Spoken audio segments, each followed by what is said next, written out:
हामी अहिले कुनै कसैलाई त्यस्तो खालको उत्तेजित आन्दोलन गर्न गइराखेका छैनौं र हामी शान्तिपूर्ण आन्दोलनमा गएका छौं र हामीले हाम्रा माग मात्रै राखेका छौं कि एन्जल देउवाले न्याय पाओस्।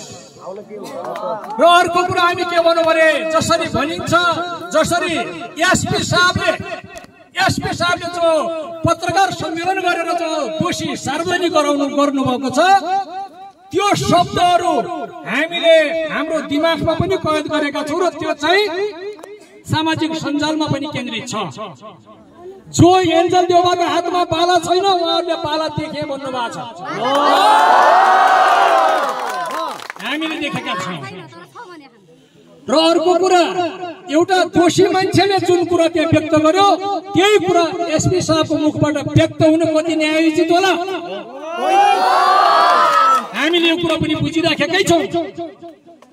र अर्को कुरा घाँटी थिचेर मात्रै हत्या भएको भन्ने सायद रिपोर्टिङ हुँदैछ भन्ने हामीले बुझेका छौं।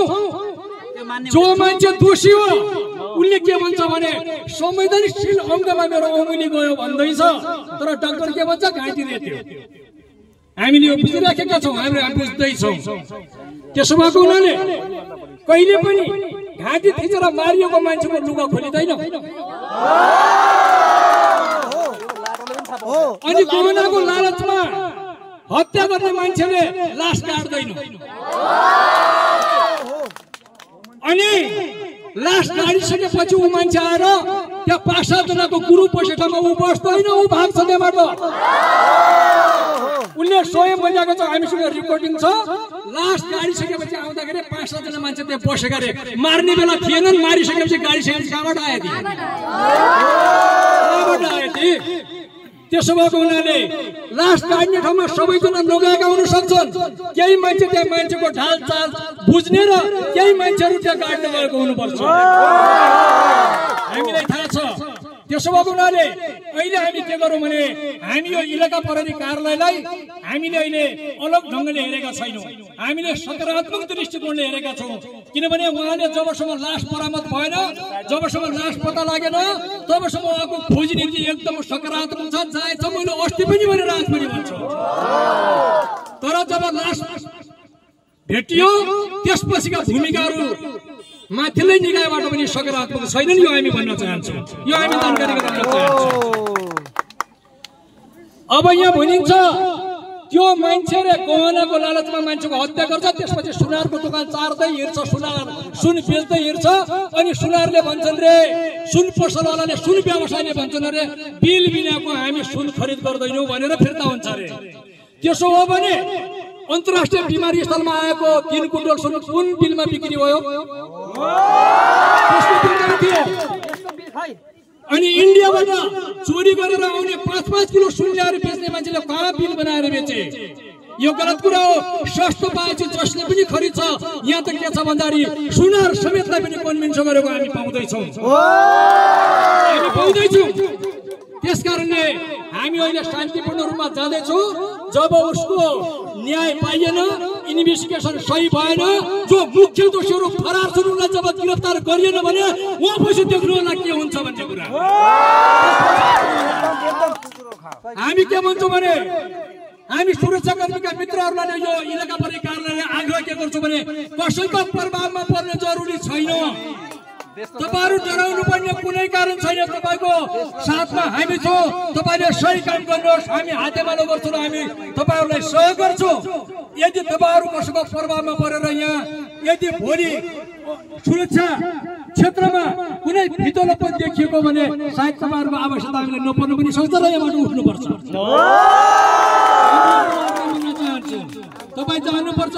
यदि तपाईहरुले गरिब निमुखाको रक्षा गर्न सक्दैन हुनु भने यहाँ बसिरहनु पर्ने, जनताको घरबाट तलब खाएर बस्नु पर्ने कुनै आवश्यकता छैन।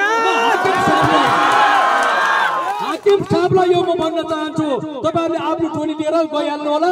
हामी त केही पनि गर्दैनौँ, तर यहाँ नबस्नु होला। सुरक्षा दिन सकिँदैन भने हामी यो कुरा भन्न चाहन्छु। त्यसकारणले आज नागरिकले न्याय पाइराखेको स्थिति छैन।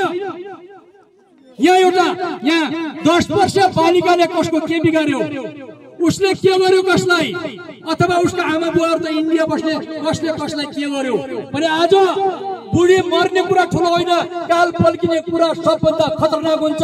त्यसो हुँदाखेरि अब सबै चेलीबेटीहरु जबसम्म मुख्य दोषीहरु कानुनको कटघरामा जाँदैनन्, जब उनीहरुलाई कारबाही हुँदैन, तबसम्म अब यो त नीतिमा जाने जस्तै छ। मार्यो, हत्या गर्यो, फरार भयो, बच्यो, अनि सेटिङ मिलाउन लाग्यो, अनि राजनीतिक रूपमा अब अनि कभर बनाएर बाँच्ने गुण्डाहरु बाँच्ने स्थिति रह्यो भने सायद अब कसैका चेलीबेटीहरु सुरक्षित हुन सक्दैनन्। त्यसकारणले हामी के भन्न चाहन्छौँ भने यहाँ उचित छानबिन र उचित न्याय होस् र एन्जल देउवाले न्याय पाओस् र हामी पीडित पक्षले न्याय पाउनुपर्छ। अहिले हामी यति भन्छौँ र अब हामी शान्ति बजारतिर जान्छौँ र हाम्रो आन्दोलन शान्तिपूर्ण छ। कोही कसैले कहीँ ढुङ्गा हान्ने, कहीँ त्यस्तो गर्ने काम गरेछ भने त्यसलाई समातेर राखिनेछ र गिरफ्तार गरिनेछ। यो कुरा म सबैलाई भन्न चाहन्छु। त्यो कोही घुसपेट हुन सक्छ, कोही मन्त्री हुन सक्छ र कोही ट्याबे हुन सक्छ।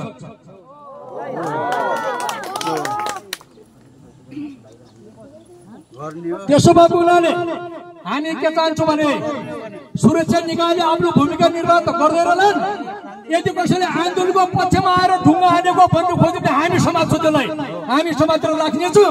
कोही कसैले पनि अप्रिय घटना घट्ने किसिमको उत्तेजना फैलिने किसिमको काम नगरियोस् र हामी शान्तिपूर्ण रूपमा हामी हाम्रो अहिले माग राख्छौँ र हामी एन्जल देउवाको शवयात्रामा सहभागी हुन्छौँ, त्यसको दाह स्वीकार गर्छौँ। त्यसपछि हामी निरन्तर सङ्घर्षमा जानेछौँ। आज शान्तिपूर्ण पछि सशक्त हुन सक्छ।